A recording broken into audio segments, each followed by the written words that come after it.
বিসমিল্লাহির রহমানির রহিম। আসসালামু আলাইকুম। আশা করি আপনারা সবাই ভালো আছেন। আমরাও আলহামদুলিল্লাহ আল্লাহর রহমত আর আপনাদের ভালোবাসায় অনেক ভালো আছি।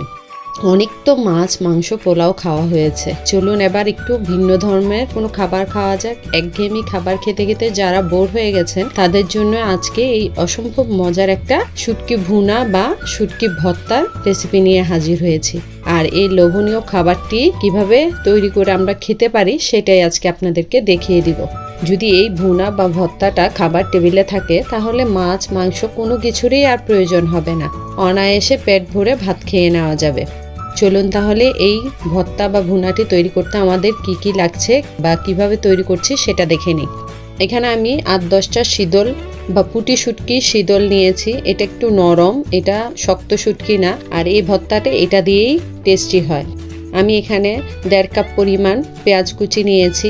এই প্যানে আমি প্রথমেই পেঁয়াজ কুচিটা দিয়েছি, আমি কিন্তু তেল বা লবণ কিছু দেইনি।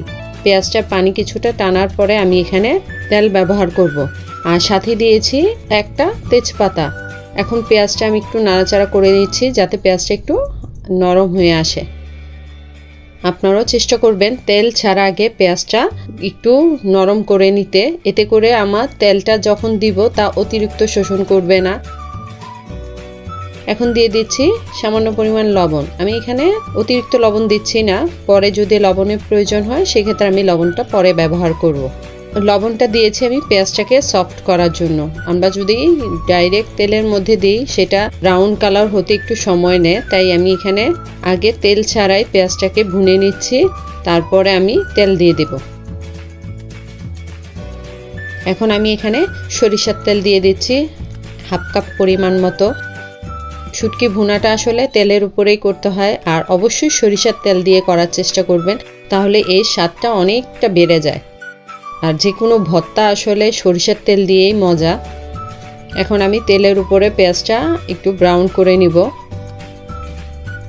আর এখানে কিন্তু ফেনা ফেনা হয়ে যাবে, এতে কিন্তু ঘাবড়ানোর কিছু নেই, কারণ আমরা যারা সরিষার তেলে রান্না করি তারা সবাই জানি সরিষার তেল পেঁয়াজ বা রসুনের মধ্যে দিলে ফেনা উঠে। যখন পেঁয়াজটা লাইট গোল্ডেন কালার হয়ে যাবে সেই সময় আমি এখানে রসুন কুচি ব্যবহার করব, বা আস্ত দেশি রসুনের কোয়া যেটা ছোট ছোট সেটা আপনারা ব্যবহার করতে পারেন, কারণ শুটকি ভুনা বা ভর্তার মধ্যে রসুনটা একটু বেশি পরিমাণেই দিতে হয়। আমি এখানে দিয়ে দিচ্ছি দেশি রসুনের কোয়া। আমি এখানে কুচি করিনি, কারণ দেশি রসুন ছোট আকারের হয় কোয়াগুলো, তাই আমি গোটা কোয়াই দিয়ে দিয়েছি। এখন রসুনটাও আমি গোল্ডেন কালার করে ভেজে নিব পেঁয়াজের সাথে। অনেকে অনেকভাবেই এই ভর্তাটা তৈরি করে, তা আমি আমার প্রসেসে আপনাদেরকে দেখিয়ে দিচ্ছি। আমি অন্য আরেকটি প্যানে সামান্য পরিমাণ পানি দিয়ে দিয়েছি। আর এখন আগেই শুটকিগুলো আমি ভালো করে ধুয়ে মাথা কিন্তু ফেলে দিয়েছি। আপনারা যেভাবে পরিষ্কার করেন সেভাবে ভালো করে ধুয়ে পরিষ্কার করে নেবেন হালকা কুসুম গরম পানিতে। তারপরে এভাবে প্যানের উপরে পানি দিয়ে শুটকিগুলো দিয়ে দিবেন। দেখুন প্যানের পানির মধ্যে হালকা হিট আসার সাথে সাথেই কিন্তু শুটকিগুলো গলে যাচ্ছে। আমি এভাবে করে নিচ্ছি, কারণ আমি যেহেতু এটা ব্লেন্ডও করব না প্লাস পাটায়ও পিষবো না, তাই আমি এইভাবে কাঁটাগুলোকে ছাড়িয়ে নিচ্ছি।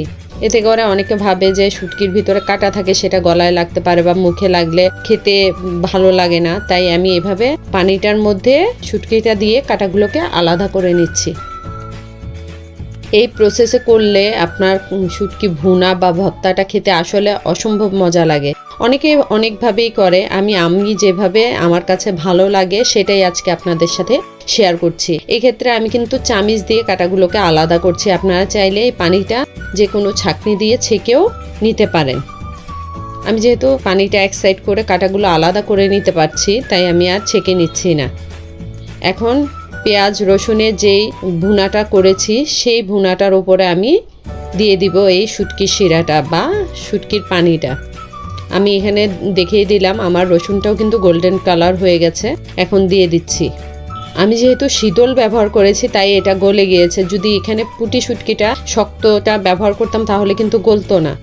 এখন দিয়ে দিচ্ছি আমার পছন্দ অনুযায়ী 3 টেবিল চামচ পরিমাণ শুকনো মরিচের বাটা।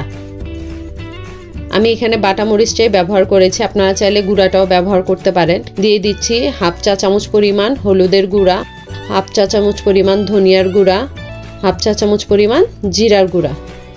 এটাও আপনাদের পছন্দ অনুযায়ী আপনারা ব্যবহার করবেন। সাথে দিয়ে দিচ্ছি আমাদের চট্টগ্রামের মিষ্টি মরিচের গুঁড়া। আমাদের চট্টগ্রামে যেই হাটাজারির বড় লাল মিষ্টি যে মরিচটা পাওয়া যায় সেটা ঝাল কম হয় কিন্তু কালারটা খুব সুন্দর আসে। এই কালারের জন্য আমি ওই মরিচের গুঁড়াটা ব্যবহার করছি।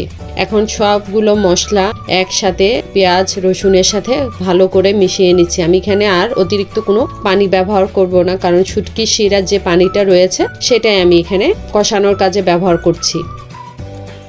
শুকনো মশলা যখন মিশে যাবে ঠিক এই পর্যায়ে আমি দিয়ে দিচ্ছি 1 টেবিল চামচ পরিমাণ রসুনের পেস্ট আর হাফ চা চামচ পরিমাণ আদা পেস্ট।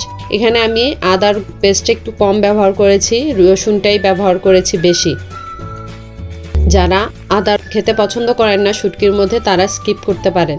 তবে এই সবগুলো মশলা দিয়ে যখন আপনারা শুটকি ভুনাটা তৈরি করবেন এর ঘ্রাণে আপনার ঘর পুরা মোহিত হয়ে যাবে আর পেটের খিদা কিন্তু বহু গুণে বাড়িয়ে দিবে। এখন দিচ্ছি আমি একটা সিক্রেট জিনিস। এখানে আমি 1 মুঠো পরিমাণ শুকনো আতপ চালের গুঁড়া দিচ্ছি। অবশ্যই এটা আপনাদের ব্যবহার করতে হবে, তবে এই শুটকির পারফেক্ট টেস্ট আপনারা পাবেন। এই শুকনো আতপ চালের গুঁড়াটা আমি দেওয়ার সাথে সাথে দেখুন শুটকি ভুনাটা কিন্তু সম্পূর্ণ মাখা মাখা হয়ে গিয়েছে আর তেলটাও সম্পূর্ণ আলাদা হয়ে যাচ্ছে। এই পর্যায়ে দিয়ে দিব ধনিয়া পাতা কুচি করে রাখা। আমি এখানে ফ্রোজেন ধনিয়া পাতাটা ব্যবহার করছি, আপনাদের কাছে ফ্রেশটা থাকলে ফ্রেশটাও দিতে পারেন, সমস্যা নেই।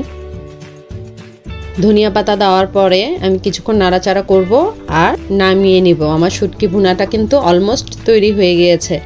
এরকম 1 বাটি শুটকি ভুনা যদি খাবার টেবিলে থাকে আর কোনো কিছুর প্রয়োজন হবে না খাবার টেবিলে। এতই সুস্বাদু হয় এই শুটকি ভুনাটা। অবশ্যই আপনারা আতপ চালের গুঁড়াটা আপনাদের স্বাদ অনুযায়ী কমিয়ে বা বাড়িয়ে এটার মধ্যে ব্যবহার করতে পারেন। যাদের আমাদের এই ভিডিওগুলো ভালো লাগে বা আমাদের রেসিপিগুলো পছন্দ হয় তাদেরকে বলবো অবশ্যই আমার চ্যানেলটাকে সাবস্ক্রাইব করে পাশে থাকার জন্য, আর পাশে থাকা বেল বাটনটি অন করে দিবেন যাতে পরবর্তী ভিডিওর নোটিফিকেশনগুলো সবার আগে আপনারা পেয়ে যেতে পারেন। আর যারা এই রেসিপিটি তৈরি করবেন তারা অবশ্যই কমেন্টের মাধ্যমে আমাদের সাথে শেয়ার করবেন আপনাদের কাছে এই শুটকি ভুনা বা ভর্তাটা কেমন লেগেছে। আজকে এই পর্যন্তই, দেখা হবে নেক্সট কোনো ভিডিওতে। সে পর্যন্ত সবাই ভালো থাকবেন, সুস্থ থাকবেন, আমাদের জন্য দোয়া করবেন। আল্লাহ হাফেজ।